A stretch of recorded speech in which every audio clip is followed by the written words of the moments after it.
ഞാനൊരു സാധനം കാണിച്ചു തരാം കേട്ടോ. ഇത് കണ്ടോ, പണ്ടൊക്കെ സ്കൂളിൽ പഠിക്കുമ്പോൾ ഇതിന് മാനത്തിങ്ക എന്നൊക്കെ പറയേ. എന്നിട്ട് ഇത് മാനം കാണിക്കരുതെന്നൊക്കെ പറഞ്ഞ് നമ്മളിതിങ്ങനെ തപ്പി പിടിച്ചൊക്കെ പറിക്കും, എന്നിട്ട് അത് കഴിക്കും. പക്ഷേ ഉണ്ടല്ലോ, ഇത് ചിലതിന് ഭയങ്കര കയ്പാ.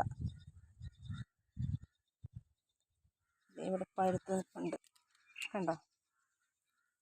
അങ്ങനെ ചെറുപ്പത്തിൽ എന്തൊക്കെ കാണിച്ചേക്കണല്ലേ പൊട്ടത്തരങ്ങൾ. മാനം കാണിച്ചു കഴിഞ്ഞാൽ അത് കഴിക്കുമെന്നൊക്കെ പറഞ്ഞാണ് കൂട്ടുകാർ നമ്മളെ പറ്റിക്കണേ. കണ്ടോ, നല്ല ഭംഗിയില്ലേ കാണാൻ, നല്ല റെഡ് കളറൊക്കെ ആയിട്ട്. കണ്ടോ, സൂപ്പർ. ഞാനിത് കണ്ടപ്പോൾ പെട്ടെന്നൊരു വീഡിയോ എടുത്തതാട്ടോ. അതൊക്കെ ഓർമ്മ വന്നു, കൂട്ടുകാർ